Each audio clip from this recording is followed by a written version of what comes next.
여의도맨션 구독자 여러분 안녕하십니까. 형님, 2020년 코로나 이후에 많은 게 바뀌었어요. 그렇지. 예, 많은 게 바뀌었는데 그 중에서 그 자동차 산업 있잖아요. 자동차 산업의 패러다임이 바뀐 거를 좀 빼놓고 얘기할 수가 없어요. 그렇지. 예, 우리나라도 뭐 현대 기아차들 전기차 만들려고 엄청 열심히 연구를 하고 있잖아요. 근데 일본의 자동차 산업은 전기차랑 약간 동떨어져 있는 느낌이 있어요. 중요한 지적을 했구나 또.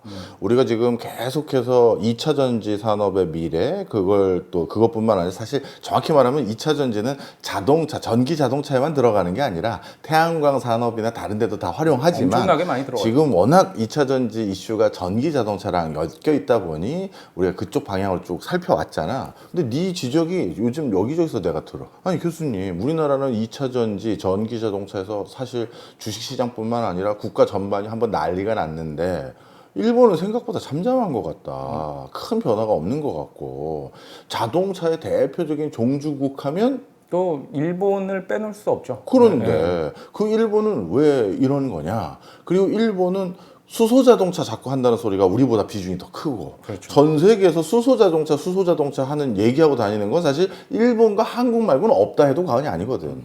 그럼 도대체 이거를 우리가 어떻게 받아들여야 되느냐. 중국은 수소 그렇게 강하게 외치진 않아요. 네, 못 들어본 것 같아요. 뭐 사실 하긴 하지만 강하게 외치진 않아. 또 2차 전지에 비해서 그렇지, 맞아. 그러다 보니 이건 어떻게 판세를 읽어야 되느냐. 그래서 지난 한 5시간 이상 우리가 일본에서 자동차를 만드는 방식과 미국에서 자동차를 만드는 방식이 다르고 그러다 보니까 산업의 헤게모니의 가불관계가 다르고 이게 쭉 했었잖아. 그렇죠. 오늘 그거에 대해서 좀 이어서 얘기를 해줄게. 이 좀 기억을 해야 되는 게 자동차라는 산업을 어느 나라가 가지게 된다라는 건 정말 기적적인 행운과 전후방적인 맥락에 의해서 하는 게 일반적이야.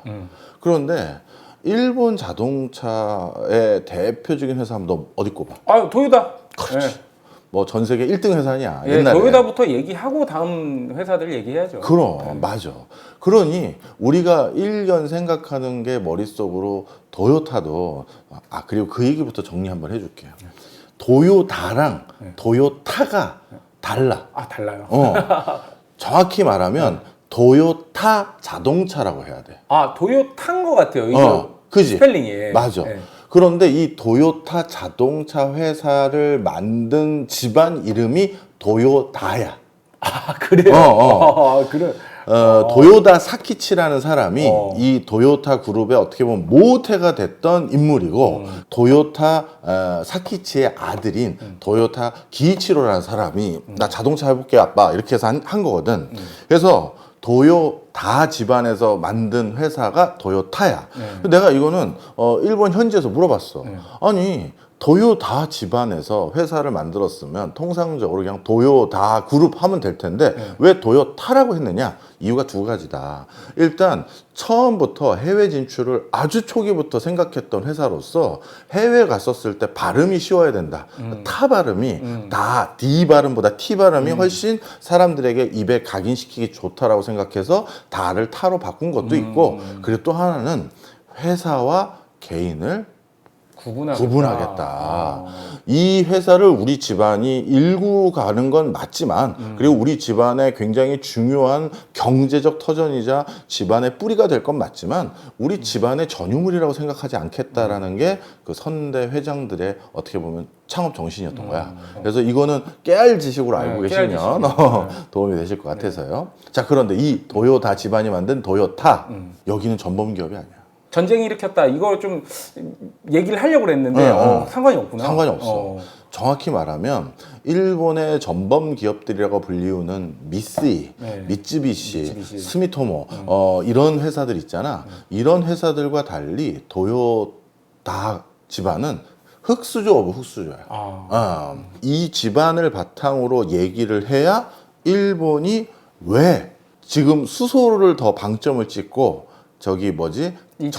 전기 자동차 2차 순수 2차 전기 자동차는 조금 뒤로 뺐는지를 우리가 그 맥락에서 이해를 할 수 있게 돼요.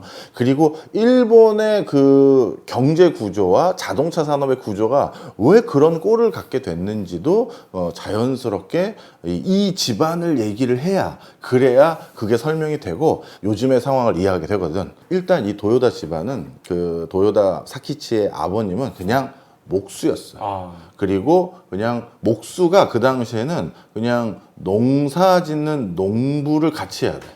왜냐면 목수 일이 발주가 안 들어올 수 있잖아. 그렇죠. 그럼 뭘로 먹고 살겠어? 직접 농사를 지어야 된다고. 평상시에는 농사 짓고 그렇지. 네, 그다음에 자기가 갖고 있는 기술로 목수해서 또 수입을 또 창출하고. 맞아. 그래서 지금 도요타의 경제적 근간이 되는 나고야시. 이 나고야시가 있는 아이치현이라고 있어. 네, 그 아이치현에서 목수이자 농부로 살던 그냥 평범한 뭐 중농은 아니고 중보다 약간 밑인 이런 가정집에서 태어난 거야. 그런데 어머니뿐만 아니라 그 아이치현 전체가 뭐가 붐이 일었냐면 바로 방적 산업이 붐을 일기에 됐어. 방직하고 방적은 네가 잘 알 테니까 설명 좀 해줘. 네, 방적은 뭐 실 뽑는 거고, 그렇지. 네, 방직은 그거 가지고 이제 뭐 면화를 생산하는 거잖아요, 기계 가지고. 정답입니다. 그래서 그 당시 이제 그 방적 말고 방직기를 가지고 집에서 도요타 사키치 어머니가 그 북이라고 하지 셔틀. 그렇죠. 이 실은 이렇게 여기 있고 네. 칙하고 하는 거 있잖아. 그걸 하는 그런 걸로 또 근근히 어머니는 간의 수공업으로 이제 생활비 보태고 애들 키우고 했었어요. 그런데 이때부터 슬 문제가 생긴 게 1914년에 1차 세계대전 일어나고 나서 그 다음 어떤 일이 생겼느냐. 영국을 비롯해서 유럽 국가들이 안 되겠다. 우리가 군수물자의 모든 이 면화를 써야 되다 보니까 우리 스스로 먼저 써야겠다. 이렇게 생각을 하게 돼. 그러다 보니 그 당시 면화 산업은 이 전 세계를 가동시키는 지금으로 따지면 빅테크 기업이라고 해야 되나? 아니면 뭐 자동차 산업이라고 해야 되나? 그 당시 그런 산업이 방적하고 방직이었어. 인도에서 그 목화 키우고 그걸로 방적하고 방직하는 그 밸류체인이 전 세계가 있었는데 일본 같은 경우는 저 인도에서 값싸게 또 저기 뭐 명나라에서 무명 가지고 오는 그거 그냥 가지고 와서 여기서 방직기로 이렇게 만드는 면만 만드는 걸 했지 직접 재배할 생각을 많이 안 했어요. 그런데 1차 세계대전 이후 어떻게 됐느냐. 많은 서구 국가들이 군수물자에 쓰겠다고. 왜냐하면 뭐 하다못해 분대도 만들어야지. 하다못해 옷감도 만들어야지. 그렇죠. 네. 또 침상도 만들어야지. 그러다 보니까 다 갖다 쓰는 거잖아. 그래서 일본에다 주는 게 없는 거야.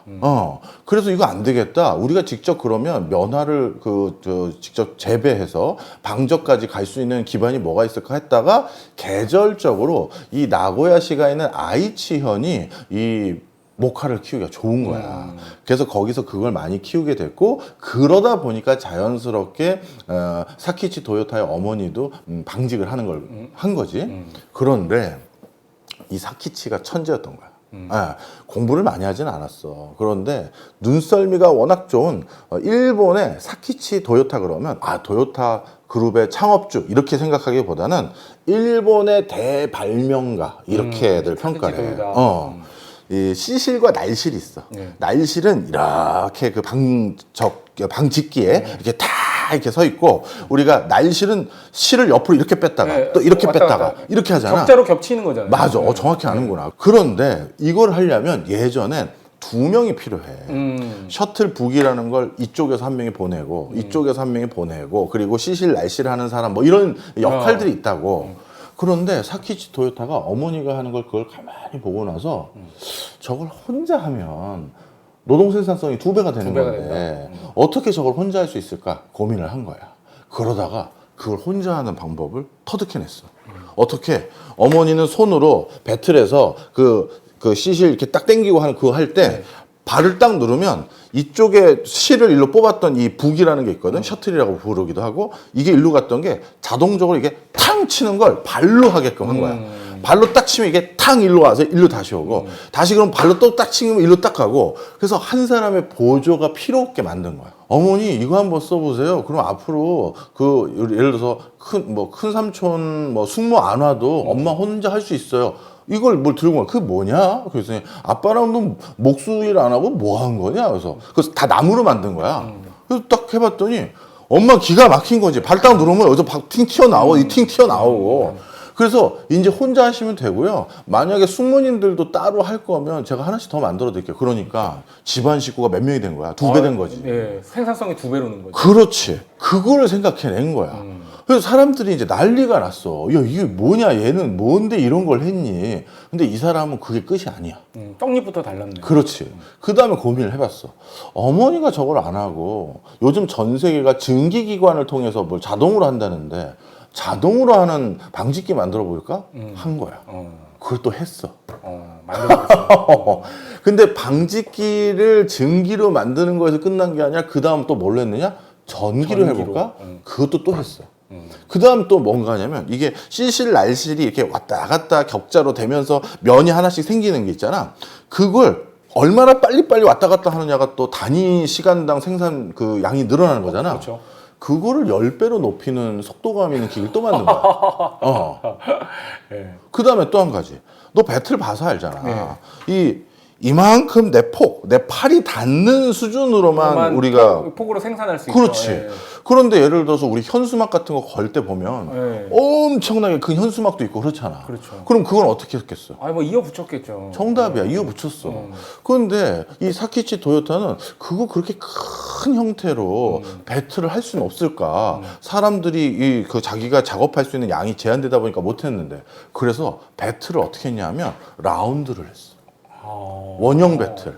그러니까 이게 쭉 피면 이만해지는 건데 원형 배틀로 해서 굉장히 광폭의 면직물을 만드는 것들을 또 생각해낸 거야.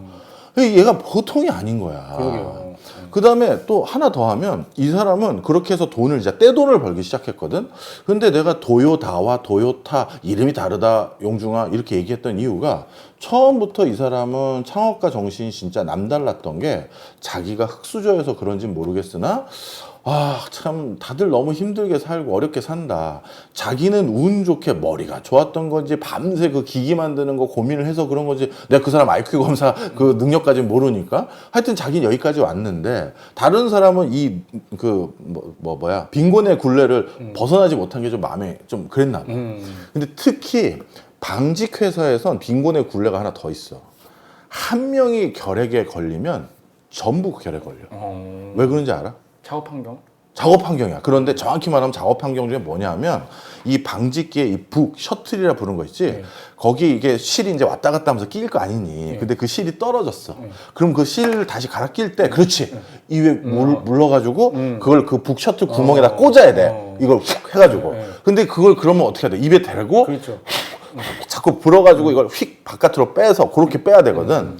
그리고 거기 면화라는 게 처음에 우리 모카에서 나오는 그 모카를 감싸고 있는 솜 같은 거 있잖아. 코튼 쉽게 얘기해서. 그렇죠. 그 코트는 먼지가 많이 나겠지. 그렇죠. 그잖아. 이거 실 뽑기 전에 막 조그만 건 막 날라다니고. 딱 봐도 많이 나게 생겼잖아. 맞아. 그런데 그렇게 호흡기 질환도 걸리기 쉬우니까 또 결핵이 걸리기 쉬운 상황에서 밀폐되어 있는 공간에서. 그렇지. 그러니 방적기에서 누구 하나 결핵 걸리면 다 걸리는 거야. 근데 이 사키치 도요타는 그게 마음에 또 쓰였던 거야. 그러면 이 북 셔틀에 이 실을 꽂을 때 어떻게 하면 입에 훅 불고 자꾸 뽑으려고 안 하고 뽑을 수 있을까 하다가 북 셔틀 끝을 굉장히 독특하게 톱니 모양으로 살짝 뽑아가지고 그냥 입 안 대고도 실 그냥 탁 넣고 툭 치면 그냥 딱 실이 들어갈 수 있게끔. 하여튼 쉽게 얘기해서 톱니 모양으로 북을 만들어서 사람들이 결핵에 안 걸릴 수 있도록 만든 그 공장. 그것도 만들어 놓으니 숙련공들이 계속 다니고 작업의 연속성이 생기잖아. 현재까지 얘기만으로도 대단한 사람인데요. 딱 보통 현재까지만으로 해도. 나는 한국에 정주영이 있었다면 일본에는 도요타 사키치가 있었다. 난 이렇게 평가해.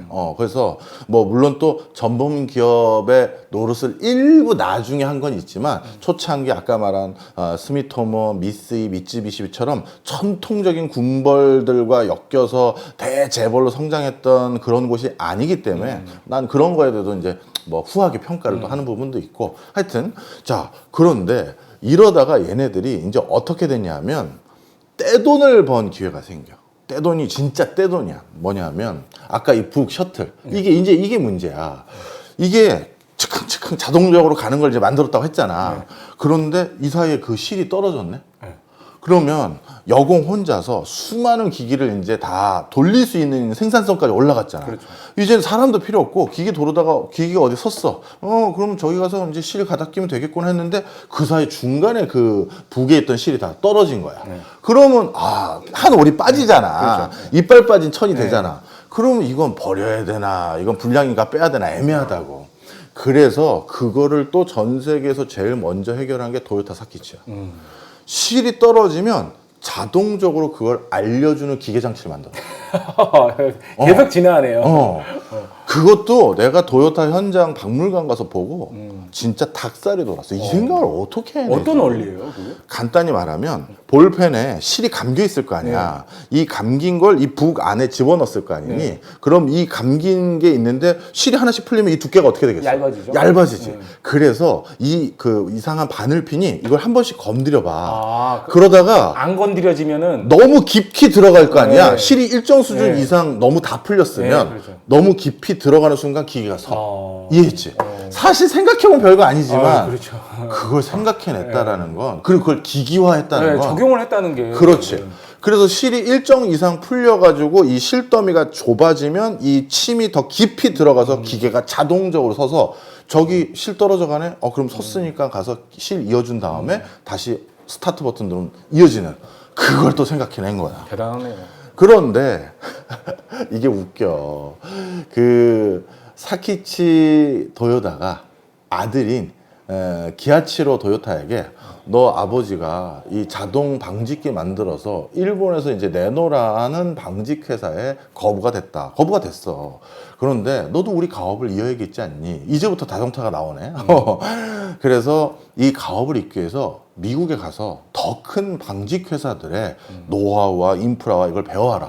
해서 유럽과 미국을 이제 보낸 거야. 뭐 산업연수 보낸 거지, 아버지가. 기아치로 그 도요타는, 물론 얘는 이제 아버지가 이제 자수성가해서 돈도 있으니까 공부도 시켰어요. 그래서 그 우리로 따지면 서울대 공대에 해당되는 동경대 공대 입학해서 엔지니어 길을 걷고 있었어. 얘네들의 기술을 알아본 거야.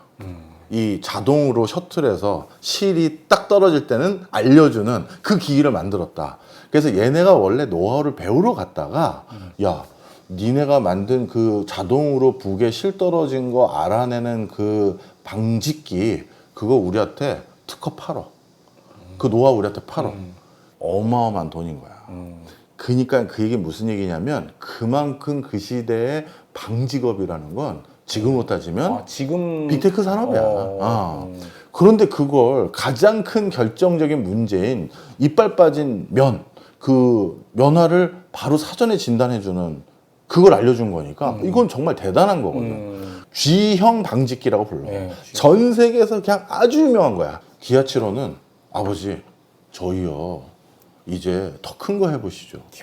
야, 뭘 하려고? 그랬더니 방직업도 이제 자리 잡아가고 있고요. 저희가 전 세계에서 제일 우수한 기술 거의 가져왔고요. 가지고 있고요. 그리고 일부는 뭐 기술 제휴해주고 넘겨줘서 저쪽도 우리 계속 기기 유지보수도 또 받아야 되고 그런 상황이 됐고. 그게 뭐 하려고? 그랬더니 제가 미국을 가봤고요. 유럽도 가봤는데 이젠 자동차 세상이 왔어요. 자동차를 해보시죠. 이걸 얘기를 한 거야. 근데 사키치는 아들의 생각을 막지 않았어. 근데 아버지는 가본 적이 없어, 미국을. 그래? 자동차가 그렇게 많니? 엄청납니다. 앞으로는 자동차 대세입니다. 그런데 아들아, 이거는 미국 같은 나라라 하는 거다. 왜냐하면 그 당시 1930년대 일본 내에도 승용차가 있었을 거 아니야. 있긴 있었어요. 우리 일제강점기 때도 일본 사람들이 승용차 가져와서 타고 다녔잖아. 근데 그게 이제 일본이 만든 그게 아니라 일본 본토에 있는 자동차의 90%는 어디서 만들었을까? 미국? 미국. 그렇죠. 포드하고 GM이 만난 거라고. 그리고 아버지가 보기에는 가슴 뜨겁긴 했지만 야 아들아 이건 방직기하고는 또 차원이 다른 거야. 이건 또 쉬운 일이 아닌데. 자동차 만들던 회사가 뭐 이제 우주왕복선 만들자는 얘기 거의 그 이상인데요. 그렇지. 우린 방직 회사다. 저는 자신 있다. 그리고 우리는 여기에 중장기적으로 투자할 돈이 생겼지 않냐. 이거 가지고 우리 한번 해보자라는 거야. 그런데 여기에 하나 더 얹은 이런 의사결정에 힘을 북돋아준 세력이 있어. 누굴까? 군부? 일본 군부지. 아, 일본 군부.